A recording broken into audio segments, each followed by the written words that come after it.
আজকে আমাদের হাতে চলে এসেছে আমাদের সবথেকে ফেভারিট ব্রেকফাস্ট, সাথে একটা রুটি আর ডিম সেদ্ধ। আর আমরা বলার পর আমাদের অনেকেই মেসেজ করেছে যে সোনালি তোমার এই মানে সেদ্ধ ঘুগনির রেসিপিটা আমরা বানিয়েছি, খুব ভালো হয়েছে, সুপার হিট। এটা তো সুপার হিট মোকাবিলা হতো না 90s এ যারা, হ্যাঁ দেখেছো তোমরা সুপার হিট মোকাবিলা, এই নিয়ে মানে খুব ঝগড়া লাগতো বাড়িতে। এটা যতটাই হেলদি ততটাই টেস্টি। আমি সুপার হিট মোকাবিলাটা মিস করতাম না। আর এটা অনেকদিন বাদে কিন্তু আবার হলো বলো বাড়িতে। কালকে বাজারে গেছিলাম, একটা দুঃখের সংবাদ তোমাদের দিইনি, বলছি।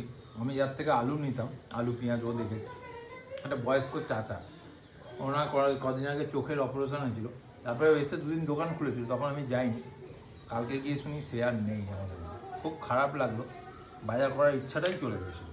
ওকে এসে বললাম, কি করবো, মানুষ তো ফিল করি। ঠিক আছে, তুই এখন কি বলে মটর সেদ্ধ খা। আমাদের কিন্তু প্রত্যেক দিনই ব্রেকফাস্ট কিন্তু ভ্যারাইটি প্রচুর আছে, এটা মানতেই হবে।